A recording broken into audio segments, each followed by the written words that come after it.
आयुष के पापा के लिए लाई थी ये, सिकुड़कर आयुष के नाक का हो गया है। हमारी खूबसूरत साड़ी का तो रंग ही उड़ा दिया। इसीलिए अपनाए सही डिटर्जेंट, 2 डाला का एडवांस फॉर्मूला जो दे कपड़ों को नई चमक और साथ ही सिकुड़ने से बचाए, चले ज्यादा और पैसे बचाए। इसीलिए अब से जो धोए। आजकल एक सवाल फिर से उठने लगा है, क्या कुछ लोगों को राम मंदिर से इतनी दिक्कत है कि सुप्रीम कोर्ट में एक बार फिर से मुकदमा चल सकता है और इसके लिए क्यूरेटिव पिटीशन की नौबत आ सकती है?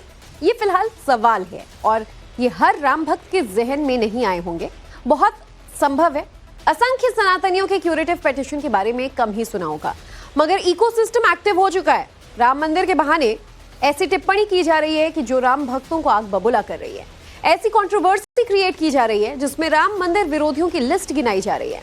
पूरा मामला क्या है, क्यों राम मंदिर फिर सुर्खियों में है, इकोसिस्टम को मंदिर से दिक्कत क्या है, चलिए पूरी रिपोर्ट आपको दिखाते हैं।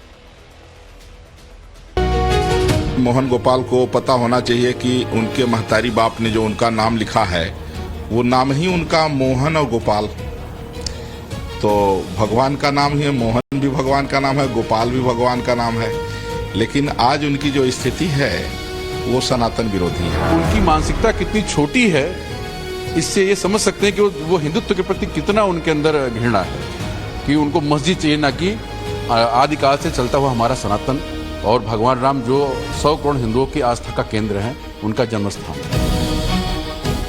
अयोध्या के साधु संत खफा हैं प्रोफेसर मोहन गोपाल से।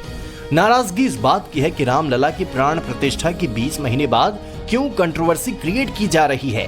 ये इत्तेफाक नहीं रखते ऐसे किसी भी बयान से जो करोड़ों हिंदुओं की आस्था पर हथौड़े चलाने के समान है। 500 रुपए लेके पत्थरबाजी करते हैं, उसी तरह से ये लोग क्या है करोड़ों की फंडिंग लेकर के इस तरह का काम कर रहे हैं, तो अब इनको बख्शा नहीं जाएगा। प्रोफेसर जो गोपाल जी हैं उनकी आयु कितनी होगी, बहुत होगी तो आई थिंक 75-80 साल के आसपास होंगे, लेकिन राम मंदिर का मुद्दा 1528 से चल रहा है। 500 सालों के लंबे इंतजार के बाद तैयार हो रहे भव्य राम मंदिर पर प्रोफेसर मोहन गोपाल की एक टिप्पणी साधु संतों को सनातन के खिलाफ दिखती है। एक नैरेटिव जान पड़ता है, खास धर्म का एजेंडा नजर आता है, मंशा पर शक गहराता है। धर्माचार्य सवाल उठाते हैं कि आखिर राम मंदिर पर ही बार बार सवाल क्यों? दरअसल प्रोफेसर मोहन गोपाल देश के जाने माने न्यायविद हैं। वो जुडिशियल एकेडमी के निर्देशक रहे हैं। कालीकट यूनिवर्सिटी के एक सेमिनार में उन्होंने अयोध्या फैसले को मनगढ़ंत बता दिया। बड़ी बात यह कि उसी सेमिनार में इंडियन यूनियन मुस्लिम लीग के एक सांसद भी मौजूद थे। पहले प्रोफेसर मोहन गोपाल का पूरा बयान सुनिए, फिर आपको बताएंगे कि अयोध्या के राम मंदिर पर आगे क्या हो सकता है। प्रोफेसर मोहन गोपाल ने कहा, अदालत की जिम्मेदारी है कि वो अपने फैसले से लोगों में भरोसा पैदा करे। न्याय सिर्फ होना नहीं चाहिए, होते हुए दिखना भी चाहिए, खासकर उन लोगों को जिनके पक्ष में फैसला नहीं आया है। ये मेरी निजी राय है कि अयोध्या मामले में सही फैसला नहीं आया। अब सवाल है कि क्या हम सबको मिलकर एक क्यूरेटिव पिटीशन फाइल करनी चाहिए? शायद करनी चाहिए। देखते हैं क्या हो सकता है।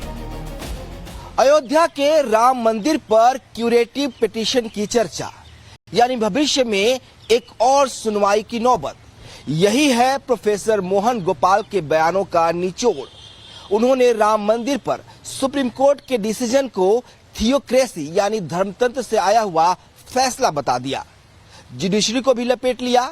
दलील उस वक्त के सीजेआई DY चंद्रचूड़ की टिप्पणी के आधार पर दी। पूर्व chief justice of India DY Chandrachud ने एक इंटरव्यू में कहा था कि बाबरी मस्जिद का निर्माण पहले बने मंदिर को अपवित्र करने का काम था। इसे प्रोफेसर मोहन गोपाल ने 2019 के सुप्रीम कोर्ट के फैसले से बिल्कुल अलग माना और धर्म विशेष को खुश करने से जोड़ दिया। हालांकि कंट्रोवर्सी बढ़ी तो DY चंद्रचूड़ ने सफाई दी। राम मंदिर पर फैसला साक्ष्यों और कानून के आधार पर दिया गया था, न कि आस्था पर। DY चंद्रचूड़ भी सुप्रीम कोर्ट के जजों के उस पैनल में शामिल थे जिन्होंने राम मंदिर पर फैसला लिखा था और फिर उसके बाद करोड़ों सनातनियों का वो सपना साकार हुआ जिसके लिए न जाने कितने कार सेवकों ने बलिदान दिया। रामलला को टेंट से मंदिर पहुंचाने के लिए लंबा संघर्ष किया। अब सवाल क्यूरेटिव पिटीशन का है तो ये किसी भी आखिरी फैसले के खिलाफ कानूनी उपाय है। इसे केवल असाधारण परिस्थितियों में स्वीकार किया जाता है और इसका मकसद न्याय की गंभीर त्रुटियों को सुधारना होता है।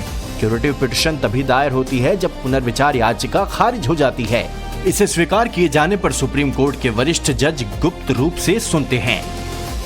इत्तेफाक ये भी है कि राम मंदिर के उद्घाटन के समय पाकिस्तान में भी ऐसी ही बातें कही जा रही थी। पाकिस्तान में बाबरी मस्जिद वाली थ्योरी खूब वायरल होती रही है। मोहन गोपाल की कही गई इन बातों को देश का लेफ्ट इकोसिस्टम भी दोहरा रहा है। उन्होंने जजमेंट देवर पर इतना दिन बाद जो स्टेटमेंट किया है कि बाबरी मस्जिद इटसेल्फ ही डेसिक्रेशन था, this type of unfortunate statement why you have not, वो बोला क्यों नहीं था आप जजमेंट में, क्यों नहीं बोला? आप तो हेड था जजमेंट का, क्यों आज ये नया बात हुआ रहा है? असल में उसी का अंदर जो हमारा बड़े बड़े लोग हैं सेकुलर को एक बहाना बनाता है, थोड़ा खुजाने से उसका अंदर से हिंदुत्व तो निकल जाता है। क्या राम मंदिर को लेकर क्यूरेटिव पिटीशन दायर हो सकती है? अगर होता है तो इसे कौन करेगा? राम मंदिर तैयार होने के बाद क्या इस पिटीशन को स्वीकार किया जा सकता है? और अगर सुनवाई होती है तो फिर राम मंदिर का क्या होगा? ऐसे तमाम सवाल हैं जो लोगों के जहन में आ सकते हैं और उस वक्त ऐसी ही बहस छिड़ सकती है जब आचार्य प्रमोद कृष्णन ने राहुल गांधी को जरिया बनाकर बड़ी बात कही है। मंदिर का फैसले का रिव्यू करा दिया जाए, यदि सरकार आती है तो उसका रिव्यू कराएंगे, ऐसा उनका भाव था। और ये बहुत बड़ा सवाल है। तो धारा 370 और उनका मत साफ था कि जब सुप्रीम कोर्ट का फैसला शाबानो केस में राजीव जी की सरकार में बदला जा सकता है तो राम मंदिर के फैसले का रिव्यू क्यों नहीं किया जा सकता है? Why not? ये उनका तत्कालिक रिएक्शन था। आचार्य प्रमोद कृष्णम का दावा है कि भारत तुगलक लेन में कांग्रेस की एक बड़ी बैठक हुई जिसमें रामलला की प्राण प्रतिष्ठा में जाने या न जाने को लेकर डिस्कशन हुआ। प्रमोद कृष्णम बताते हैं कि कांग्रेस के कई नेता और प्रियंका गांधी इनविटेशन को स्वीकार करने के पक्ष में थे, मगर राहुल गांधी ने राम मंदिर जाने से इनकार कर दिया। इसी बैठक में हाई पावर कमेटी का गठन कर राम मंदिर का फैसला भविष्य में पलटने वाली बात कही। बीजेपी आज भी इसलिए गांधी परिवार पर सवाल उठाती है। ये रोमवादी हैं, रोमवादी को रामवादी या बनाना चाहते हैं, संभव नहीं है। इनकी आस्था भारत की संस्कृति में नहीं है। जो कुछ भी ये न्यूनतम बात करते हैं वह वोट की बाध्यता रहती है और उसी वोट के कारण ये देश को एक राष्ट्र मानने के लिए तैयार नहीं है। मुस्लिम तुष्टीकरण की नीति इनके सर पर चढ़कर बोलती है, देश को जाति के आधार पर बांट देना चाहते हैं। रामलला बुलाएंगे तो परिवार समेत दर्शन करने जाएंगे, कहने वाले समाजवादी पार्टी के मुखिया अखिलेश यादव भी आज तक राम मंदिर नहीं गए। अखिलेश के लिए इसमें मजबूरी वोट बैंक की है। वो रामलला के सम्मुख खड़े होकर एक तबके को नाराज नहीं करना चाहते और शायद इसीलिए कई बार अयोध्या जाकर भी राम मंदिर नहीं गए। अखिलेश के अयोध्या नरेश अवधेश प्रसाद भी प्रोफेसर मोहन गोपाल की टिप्पणी पर अंग्रेजी में चुप्पी साध रहे हैं। प्रोफेसर मोहन गोपाल हैं, उनका कहना है कि जब वो ऐसी बात कर रहे हैं तो जो अयोध्या को लेकर फैसला आया वो अपवित्र है। अब इस मामले में क्यूरेटिव पिटीशन दाखिल की जा सकती है, ऐसा प्रोफेसर मोहन गोपाल ने कहा है। आपका क्या कहना है इस पर? आई हैव नथिंग टू से, आई हैव नथिंग टू से। मुझे इसके संबंध में एक शब्द नहीं कहना है, एक शब्द नहीं कहना है। तरीके भले ही अलग हों, मगर राम मंदिर को लेकर इनके दिलों में उठने वाले शूल को क्या माना जाए? सनातन के खिलाफ लामबंदी या फिर ऐसा प्लान जिस पर भविष्य में एक्सपेरिमेंट किया जाए? गौर करने वाली बात यह है कि राम मंदिर के शिखर पर सनातन ध्वजा स्थापित करने का ऐलान कर दिया गया है। 25 नवंबर को राम सीता विवाह पंचमी के मौके पर इस ध्वजा को मंदिर के सबसे ऊपरी जगह पर लहराया जाएगा। चर्चाएं चल रही हैं कि प्रधानमंत्री नरेंद्र मोदी को इस खास मौके के लिए न्योता दिया जा सकता है। हालांकि वो आएंगे या नहीं, इस पर फाइनल कॉल लिया जाना बाकी है। मगर उससे पहले प्रोफेसर मोहन गोपाल के बयान की क्यूरेटिव पिटीशन की संभावनाओं वाले दावे ने अयोध्या के साधु संतों का पारा हाई कर दिया है। मैं मोहन गोपाल से एक हफ्ते का टाइम देता हूं कि वो क्षमा मांगे, और अगर ऐसा नहीं करते हैं तो इसका अंजाम बुरा होगा। और राम मंदिर जो है देश में 80% जो सनातनी हैं उनके आराध्य हैं, उनके आस्था का विषय है। और सर्वोच्च न्यायालय से जजमेंट होने के बाद में राम मंदिर बना है। राम मंदिर पर अगर किसी तरह से कोई भी अभद्र टिप्पणी करेगा तो उसको किसी कीमत में बर्दाश्त नहीं किया जाएगा। देव और दानव दो संस्कृतियां रही हैं, तो स्वाभाविक है कि भगवान श्री राम का दिव्य भव्य मंदिर जो बनकर तैयार हो रहा है श्री धाम अयोध्या जी में, वो एक वर्ग है जो स्वीकार नहीं कर पा रहा है, वो रास्ता तलाशते हैं। लेकिन भारत की जो सर्वोच्च अदालत है उसने संवैधानिक पीठ ने निर्णय दिया है और उस निर्णय के आधार पर राम मंदिर बन रहा है। उसमें कहीं कोई, मुझे नहीं लगता है कि तकनीकी रूप से कहीं रहा हो इस तरह जैसा वो बता रहे हैं मोहन जी। राम मंदिर बलुआ पत्थर या संगमरमर से तैयार किया गया निर्माण भर नहीं, बल्कि आस्था का वो केंद्र है जहां भावनाओं का ज्वार उमड़ता है, दिलों को सुकून और अश्रुधारा को असीम पूर्णता मिलती है। सनातनियों के लिए वो स्थान है जहां सर्वस्व त्याग देने की भावना है। तेरा तुझको अर्पण वाली जिजीविषा दिखती है अयोध्या पहुंचने वाले हर भक्त के चेहरे पर। और यही वजह है कि हर राम भक्त अपने आराध्य के लिए जो मन आए वो दान करता है। आस्था ने भी इतिहास रचा है। अब तक अगर जो ट्रस्ट के आंकड़ों पर गौर करें तो लगभग 3,500 करोड़ का चंदा, आर्थिक सहयोग मंदिर प्रशासन को दिया गया है भक्तों की ओर से, जो देश और दुनिया से यहाँ पर पहुंचे हैं। महाकुंभ जिनकी संख्या बहुत ज्यादा देखने को मिली, हर रोज लगभग 20 से 21 लाख तक श्रद्धालु अयोध्या में मौजूद थे, जिसमें 7 लाख श्रद्धालु लगातार हर रोज दर्शन कर रहे थे। अब जो श्रद्धालुओं की संख्या है उसमें थोड़ी सी गिरावट देखने को मिली है। हर रोज लगभग 60 से 70 हजार लोग दर्शन कर रहे हैं। लेकिन अगर कुल आंकड़ा देखा जाए तो हैरानी होती है, क्योंकि अब तक लगभग 50 करोड़ से ज्यादा लोग रामलला के दर्शन कर चुके हैं, रामलला को अपनी आंखों से निहार चुके हैं, उनकी पूजा अर्चना कर चुके हैं। लगता है 2019 में जब निर्णय आया उसके बाद लगातार जो है अयोध्या बदली है, पूरा देश बदला है। जो आस्था श्रद्धा भगवान श्री रामलला के प्रति लोगों में रही उसकी कहीं ना कहीं सिद्धि हुई है, यानी कि रामलला अपने स्थान पर विराजमान हुए और भव्य और दिव्य मंदिर का निर्माण प्रशस्त हो रहा है, उसका मार्ग प्रशस्त हुआ। और आज जो है करोड़ों राम भक्त जो है अब तक दर्शन कर चुके हैं। और मुझे लगता है कि 500 वर्षों का जो संघर्ष था वह जब सिद्ध होता है तो स्वाभाविक है एक अलग प्रसन्नता, अलग उत्साह, अलग उमंग जो है वह समाज में कहीं ना कहीं जो है व्याप्त होता है। ये राम भक्तों की इतनी लंबे कालखंडों की जो प्रतीक्षा थी वह समाप्त हुई। राम मंदिर का खजाना बढ़ता जा रहा है और ये बहुतों को परेशान कर सकता है। अयोध्या में हर रोज उमड़ने वाली भीड़ भी अपने ही अंदाज में एजेंडाधारियों को जवाब दे रही है। 18 महीने में 5.5 करोड़ श्रद्धालु, ये आंकड़ा है राम मंदिर आने वाले हिंदुओं का, किसी भी दूसरे धार्मिक स्थल के मुकाबले कहीं ज्यादा।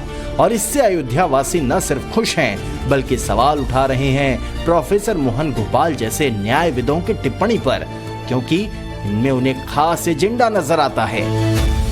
बहुत बदल गया है अयोध्या, और जब से योगी और मोदी सरकार आई है तब से इस देश का कायाकल्प हो गया है और सनातन का उत्थान हुआ है। आपकी नजर से अयोध्या कैसा हुआ है?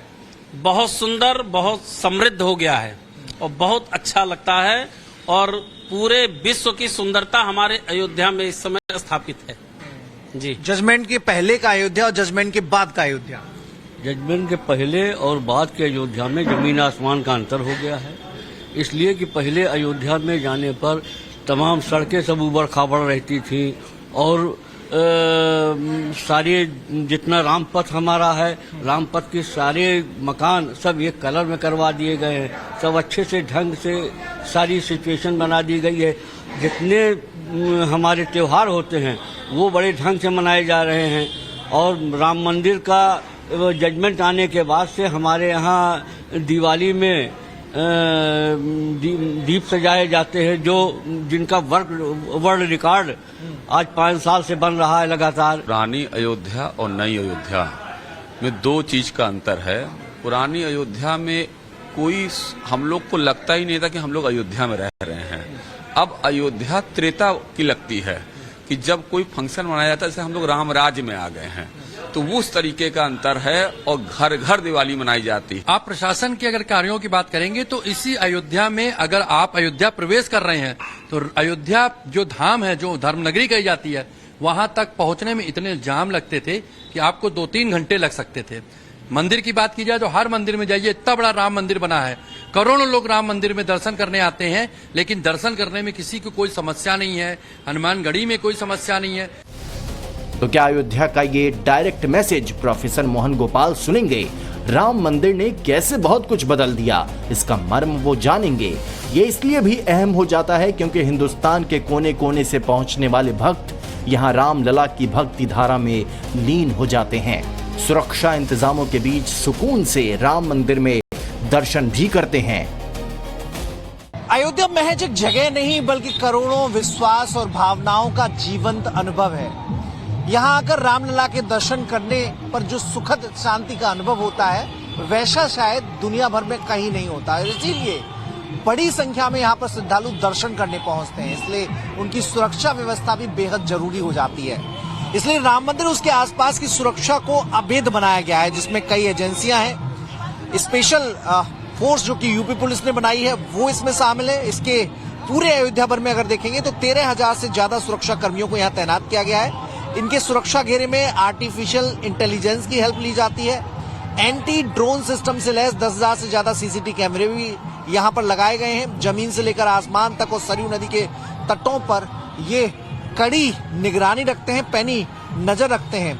एटीएस के कमांडो भी यहाँ पर तैनात किए गए हैं और साथ ही नेशनल सिक्योरिटी गार्ड द्वारा जो प्रशिक्षित विशेष बल है वो भी यहाँ पर तैनात रहता है। एआई की हेल्प ली जाती है ताकि संदिग्ध गतिविधियों की पहचान की जा सके। हवाई खतरों से निपटने के लिए एंटी ड्रोन सिस्टम को डेवलप किया गया है। अयोध्या की तस्वीर बदल चुकी है, गलियां चमक रही हैं, कारोबार धंधे विस्तार पा चुके हैं। कहीं ऐसा तो नहीं कि ग्लोबल तौर पर अध्यात्म का पावर सेंटर बन चुकी अयोध्या को लेकर इसीलिए वक्त वक्त पर कभी हाई पावर कमेटी तो कभी क्यूरेटिव पिटीशन का शिगुफा चलाए जाने की कोशिश होती है। सवाल अभी उठे हैं, बहुत मुमकिन है भविष्य में जवाब तलाशे जाएंगे, कड़ियां जोड़ी जाएंगी। प्रोफेसर मोहन गोपाल के साथ क्या कोई हो सकता है, ये भी सामने आ जाएगा। अयोध्या से मनीष यादव के साथ bureau report, times now Bharat.